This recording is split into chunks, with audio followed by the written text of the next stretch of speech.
Hi, അപ്പം ഇന്ന് ഉണ്ടാക്കിയിട്ടില്ലേ നല്ല ടേസ്റ്റി ആയിട്ടില്ലൊരു സോഫ്റ്റായിട്ട് തന്നെ വായിലിട്ട് അലിഞ്ഞു പോകുന്ന ഒരു അലുവട്ടോ ഉണ്ടാക്കി എടുത്തിട്ടുള്ളത്. അപ്പോൾ നമ്മളെ വീടിൻ്റെ മുറ്റത്തുള്ള ചെമ്പരത്തിപ്പൂ വെച്ചിട്ടാട്ടോ ഇന്ന് ഞാൻ അലുവ ഉണ്ടാക്കുന്നത്. അപ്പോൾ അതൊക്കെ ചെമ്പരത്തിപ്പൂവിൻ്റെ ഇതളുകളാട്ടോ നമുക്ക് വേണ്ടത്. അതിന് വേണ്ടി ഓരോ ഇതളുകൾ ഇതാക്കണം ഞാൻ അതുമെന്ന് നുള്ളി എടുക്കുന്നുണ്ട് കേട്ടോ. അപ്പോൾ ഇതിൻ്റെ ഇതളുകൾ മാത്രം മതി.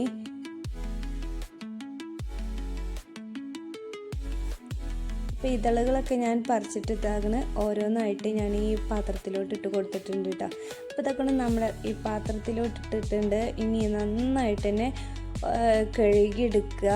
ചെറിയ പൊടികളോ എന്തെങ്കിലുമൊക്കെ ഉണ്ടെന്നുണ്ടെങ്കിൽ അതൊക്കെ ഒന്ന് കളയാൻ വേണ്ടിയിട്ടോ ഒന്ന് കഴുകിയെടുത്തിട്ടുള്ളത്.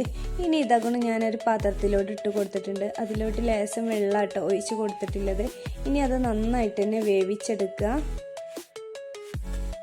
അപ്പോൾ അത് തിളച്ച് വന്നപ്പോൾ ആ ഒരു ഇതളുമത്തെ ആ ചുവപ്പ് കളറൊക്കെ ആകണ വെള്ളത്തിലോട്ട് ആയിട്ടുണ്ട് കേട്ടോ. അപ്പോൾ നന്നായിട്ട് തന്നെ വേവിച്ചെടുക്കുക. അപ്പോൾ അതിൻ്റെ ആ ഇതളിൻ്റെ കളർ വ്യത്യാസമൊക്കെ വന്നിട്ടുണ്ട്. അപ്പോൾ അതൊക്കെ ഞാനത് ഒന്ന് അരിച്ചിട്ടൊരു പാത്രത്തിലോട്ട് പാർന്ന് കൊടുത്തിട്ടുണ്ട് കേട്ടോ. ഇനി നാരങ്ങയാണ് കേട്ടോ എടുത്തിട്ടുള്ളത്.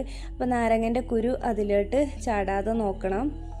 അപ്പോൾ നാരങ്ങ നന്നായിട്ട് തന്നെ പിഴിഞ്ഞെടുക്കുക. അപ്പോൾ ഒരു നാരങ്ങ മുഴുവൻ ഞാൻ എടുക്കുന്നുണ്ട് കേട്ടോ.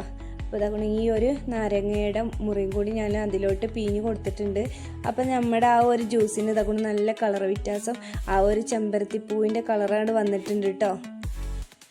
അപ്പോൾ രണ്ടും പിഴിഞ്ഞെടുത്തിട്ടുണ്ട് കേട്ടോ. അപ്പോൾ അത് നല്ല റെഡ് കളറിൽ തന്നെ വന്നിട്ടുണ്ട്.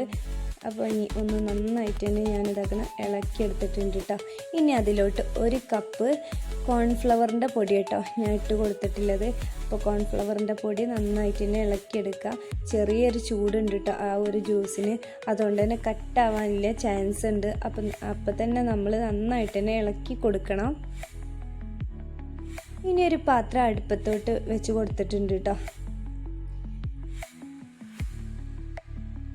ഇനി പാത്രം ഒന്ന് ചൂടായി വന്നതിന് ശേഷത്തൊക്കെ ഞാൻ ഈ ഒരു ബാറ്റർ അതിലോട്ട് ഒഴിച്ച് കൊടുത്തിട്ടുണ്ട്.